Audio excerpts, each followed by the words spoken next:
Nah, bagaimana cara mendekati Allah? Seperti apa jalannya? Itulah materi yang kita hadirkan dalam setiap pertemuan kajian di Musyawarah dalam bentuk fikih salat. Kenapa dinamakan dengan salat? Dan bagaimana kita melanjutkan bahasan di pertemuan sebelumnya? Karena izin, saya tidak mengulang apa yang telah disampaikan, tapi teman-teman yang baru bergabung, silahkan melihat kembali tayangan sebelumnya untuk kita mengadakan atau menghadirkan kontinuitas dari pembahasan kita dan memanfaatkan waktu yang ada. Yang ingin saya tegaskan, satu, sholat dulu. Kenapa orang Islam itu sholat? Yang dulu. Ini saya ingin tegaskan ini dulu. Kenapa sholat? Kewajiban. Ada lagi? Baik. Kalau kita memaknai sholat sekedar kewajiban, nanti sifat sholatnya untuk menggugurkan wajibnya saja. Bahasa gampangnya, yang penting sholat. Mau sholatnya khusyuk, mau tidak, yang penting sholat. Tapi ketika Allah memilihkan kata ini pun, itu bukan hampa makna. Ada makna yang sangat dalam sekali. Baik, teman-teman masih ingat tadi, yang memiliki ketenangan itu siapa? Yang punya sakinah? Allah. Yang punya mawaddah siapa? Allah. Yang punya rahmah siapa? Yang punya segalanya Allah, kan? Baik, teori mengatakan secara logika, orang yang punya koneksi dengan sosok yang punya segala hal, bukankah lebih mudah hidupnya? Maka kalau kita terkoneksi dengan Allah, kita mudah mengakses semua hal yang kita harapkan tadi. Nah, dalam bahasa Arab, mengoneksikan sesuatu sehingga tersambung kuat dan sulit dilepaskan, itu disebut silah namanya. Silah. Ya, masih teman-teman ingat kalau kita kumpul-kumpul tuh suka disebut apa namanya? Silaturahim, kan? Nah, kenapa menggunakan kata silah? Diharapkan semua yang datang ini terkoneksi. Jadi bukan cuma sekedar datang, kemudian duduk, pulang, tidak. Diharapkan kenal, ini teman siapa, si fulan dari mana.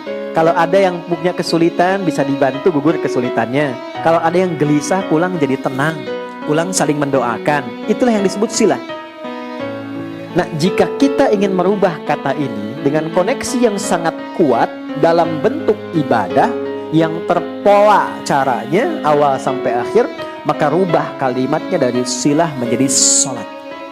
Jadi, maka kenapa ibadahnya disebut dengan sholat? Karena di dalam sholat itu kita dilatih untuk mengoneksikan diri kita dengan Allah, sehingga saat terkoneksi kita ingat Allah dimanapun. Kalau sudah ingat, terjaga oleh Allah. Orang yang kalau minum ingat Allah, tidak mungkin minum minuman yang tidak disukai Allah. Ada orang mabuk baca bismillah? Gak ada. Orang kalau ingat Allah gak akan menipu. Orang kalau ingat Allah gak mungkin keluar masjid tertukar sendal. Itu gak mungkin tuh, ya kan? Orang kalau ingat Allah gak akan menyakiti, karena ingat. Nah, ini yang dimaksudkan Quran surah ke-20 ayat ke-14. Ini konsep dasarnya ini.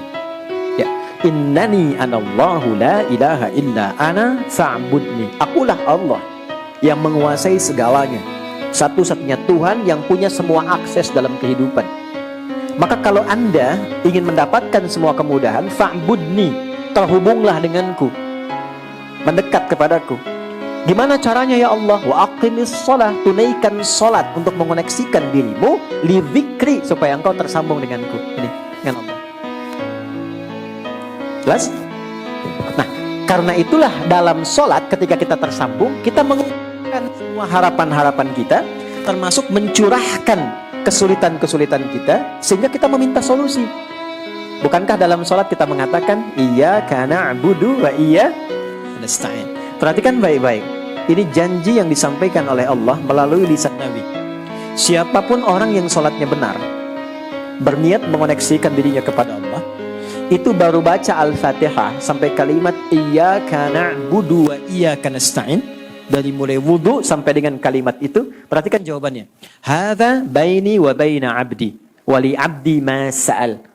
Ini perjanjian antara aku dengan hambaku. Kalau koneksinya hambaku itu benar kepadaku, tulus dia, maka aku akan kabulkan apapun yang dia minta saat ini. Karena itu, tidak ada satupun, bahkan Nabi dan Rasul yang pernah hidup di bumi, saat punya kesulitan dan meminta sesuatu, mereka umumnya lakukan dalam sholat. Dan selalu cepat dikabulkan. Baik, kenal Nabi Zakaria? Oke, kenal di mana? Kenal Nabi Zakaria, tahu, oke. Nabi Zakaria kan viral sekali kan? Ya, sudah sepuh, sudah beruban, ingin punya generasi yang meneruskan risalah beliau. Lalu berdoa kan? Itu berdoanya saat apa? Sholat. Ada kisahnya di Quran surah ketiga, Ali Imran, ayat ke-38 sampai 39. Hunalika da'a Zakaria rabbah, di mihrab Maryam, beliau mengoneksikan dirinya kepada Allah, minta sholat.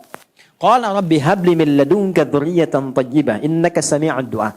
Lalu beliau berkata, ya Allah, mereka menghukumiku tak akan mungkin punya keturunan.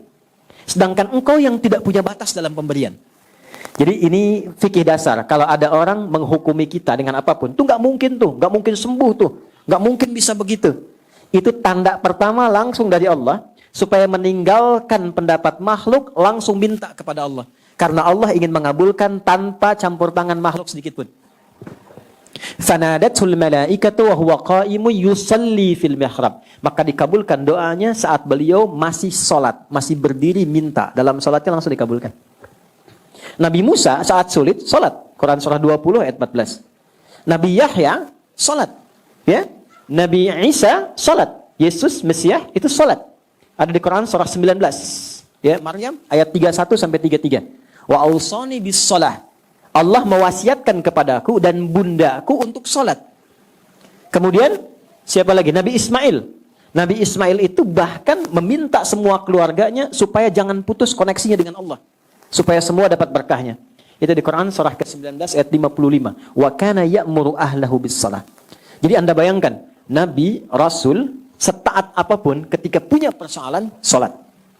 Kalau mau diurut dari Nabi Muhammad sampai ke Nabi Adam, ya Muhammad bin Abdullah, bin Abdul Muttalib, bin Hashim, bin Abdul Manaf, bin Qusay, bin Murrah, bin Kilab, bin Ka'ab, bin Ghalib, bin Fihir, bin Malik, bin Nadar, bin Kinana, bin Khuzaimah, bin Mudrika, bin Ilyas, bin Nizar, bin Mudar, bin Ma'ad, bin Adnan, bin Addi, bin Adri, bin Muqawwam, bin Nahur, bin Tarikh, bin Ya'rub, bin Yasjub, bin Nabit, bin Ismail alaihissalam, bin Ibrahim alaihissalam, bin Azar atau bin Nahur, bin Abir, bin Kinan, bin Arfakhshad, bin Sam, bin Nuh alaihissalam, bin Mikhlail, Matushala, bin Kinan, bin Anwas, bin Thith, bin Adam alaihissalam. Nah, saya coba ulang.